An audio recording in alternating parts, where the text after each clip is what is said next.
Hello, my investors. I'm here again with another Tuesday, like I promised you. I'm here to give you another one as regards my video channel, real estate properties. Today, I'm going to talk about some documentations and titles. Last week I talked about what you should know before purchasing a piece of land or property. So let's start with the survey plan because that's a very major document when you want to buy a property, landed property. What is the survey plan? Survey plan is the document that measures the boundary of a parcel of land to give an accurate measurement and description of the land. In other words, within that one meaning. Document when it will give you the exact measurement of the land when you buy. That is it. Nothing more than that. And it is very, very important. Because you see, land come in different sizes. You have 600. You have even more than 600. You have 900. You have a lot more than that. Depending on what you want to buy as an investor. You have 300, you have 450, you have 400, you have 350. So it depends. So this survey document, all it does is to give you the precise measurement of the boundary of your, or the accurate measurement of your property that you're buying. Okay? Okay, let's go into the titles. We have excision. When we are told that you want to purchase an excised land, what it simply means is that that land has been released by government to the original owners of a particular community, the indigents of that community. So what happens is that, I don't want to take you back to history, but at least just have an idea. There is this law that, controls all this, or that brought in the idea of titles to Nigerian property, which is the Land Use Decree that later became Land Use Act. That vested properties, all landed properties in the hands of the governors of every state, right? And that the governors were supposed to hold it in trust for the people. So that was where all these issues came about. So for excision, what it simply means is that government has released some land to these indigents and have allowed them to use it anyhow they want to use it. But they will hold back some, that's government will hold back some land and tell the indigents, you see this area, we are holding it back so that we can use it for public amenities, right? Public amenities like hospitals, schools, for the people. Abi, what thing you want to make them talk? Of course, not so they talk now. So we believe so now so they will do. Abi. So that is excision. The good thing about excised land or excision is that once government don't give them to you, it's no longer under government acquisition. They can't take it away from you again. That is it. And that's a very good one. So if you are buying an excised property, don't be afraid because it can't be acquired again by the government. They have ceded it out to the indigents. So they should do what they want to do with it. That's why they're selling to developers, who in turn are asking us as realtors to offer you, these properties. Anyway, after that is done, then you have Gazette. What is Gazette? This Gazette is just an official recording of what has been done. They have an official record in the governor's office, and it shows the communities that were given what and the number of hectares and acres, just details of what it is, but they are recorded in that book in the governor's office. So that book is the Gazette. So once this is done, if for instance you buy an excised property and it is recorded, or a property is excised and the community records it, they go ahead and publish, it becomes a gazetted property. Simply put, Gazette na property wey dem excise, wey dem record, dem publish am. Na im be Gazette. They don't publish and say this na the property wey we excise. Finish. Then as for deed of assignment, this one simply put na to show the new owner of the property. You see, that deed is a contract. The owner and the owner, who is the seller, and the buyer, who is the new owner, will sign it.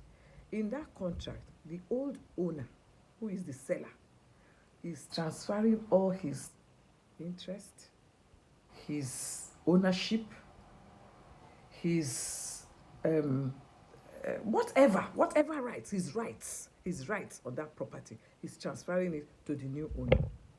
So in other words, now just for people to know, say, new person don't own this property. That is why it is important that that particular document takes place. There must be an exchange.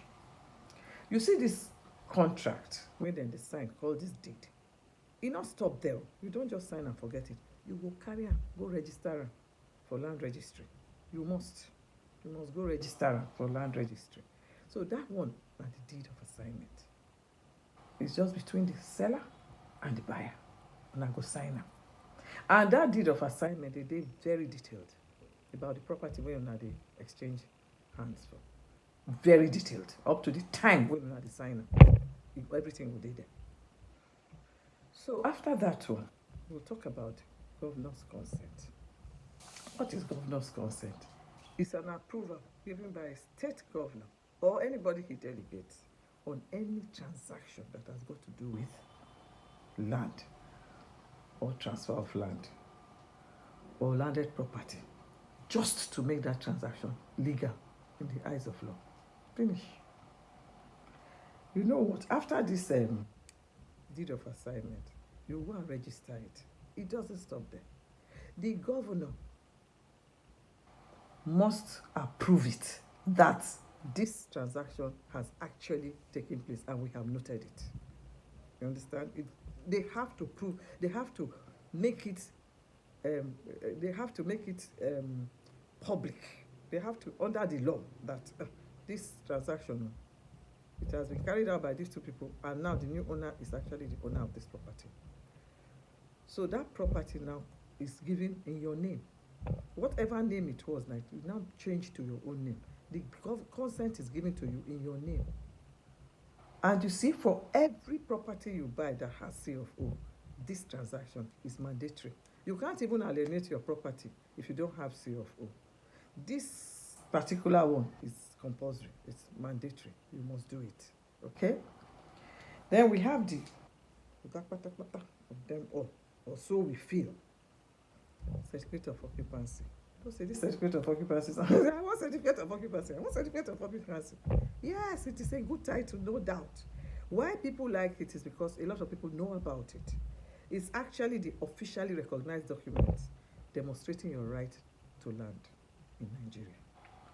It is a document that the government, it's given by a state government in Nigeria as proof of ownership of landed property.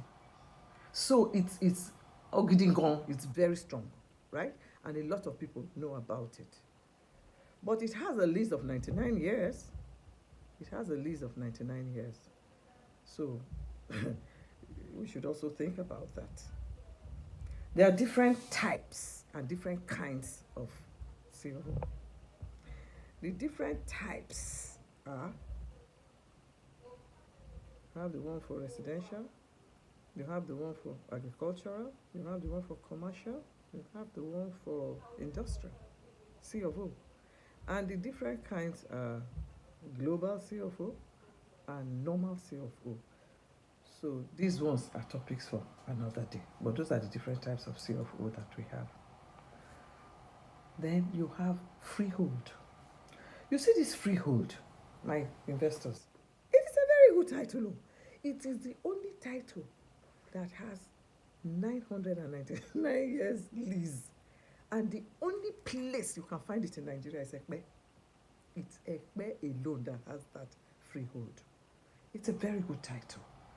It's not a bad one at all. If you have properties that come in that title, you can go ahead and buy it. It's good, very good. Then we have some people say excision in process and all that, or excision in progress between you and I, my investor that I'm talking to on this YouTube. I don't see anything like excision in process, but there is a transition period where you apply for excision and you don't get it, and some properties are under that particular period. You see, that period is a very good one, because if eventually it is approved by government, if it is given by government, the value of that property very, very big. The appreciation is high. The percentage of appreciation is very high. But the thing is, there are three things. Before you can even buy such a property, you make sure that you are buying it from a very reliable and trustworthy developer. Because such developers will give you what they call there's this they will give you an understanding that you would be reallocated in case there's a problem with the property they have given to you. In legal terms, it's an indemnity clause that whatever happens to this property, don't worry, we will give you. Secondly, you have to be somebody that is patient, because this kind of thing could take a very long time. It could take a very long time before that extension is granted. Thirdly, you have to be very strong, because in the process of waiting, your mind, you go to make igbem. My dear, if you know say you don't get strong mind, don't even go near such properties. Okay? Then we have the court judgment properties too. Those ones, you get as it be. My dear investors, when they tell you say property get court judgment, open your eye like this. Look the property well, because court judgment, they got court judgment. You see, if it is magistrate court, don't even go near it. House don't go near it. If it is high court, don't go there. If it is court of appeal, don't go there. But if it is Supreme Court, my investors, of course, Supreme Court is your bata of them. And once you don't rule, bata. Even though recently I heard that there are some cases, in court that people are even contesting the Supreme Court judgment on this property land issues, which I find very strange, because the Supreme Court has on it. Once you don't say this family, now you get them. Now, so once you don't hear the case and you don't, but those are also, titles for properties, court judgment properties. But I try as much as possible not to even encourage such this thing. Let's go to the ones with the clean titles. So we have other documents like receipts. My investors, receipts, very simple, it's not something, the list of documents you want to think about, but please, it's an acknowledgement of payment. And you need it for future. It's a very important document. Don't ever lose that receipt. Very important document, and you need it for future. So always keep it, for future reference. Then we have contract of sale. You see, with contract of sale, all it means is that the seller, the buyer, you sign a contract with terms and conditions, okay? It has terms and conditions. If it is good by the seller, then he can go ahead and sign, and then we don't have a problem with it at all. So that is the last document I'm going to talk about. So feel free, don't forget, if you liked this video, if you learned anything from this video, please share, like, and don't forget to press the notification button. Feel free to call, SMS, or chat with me.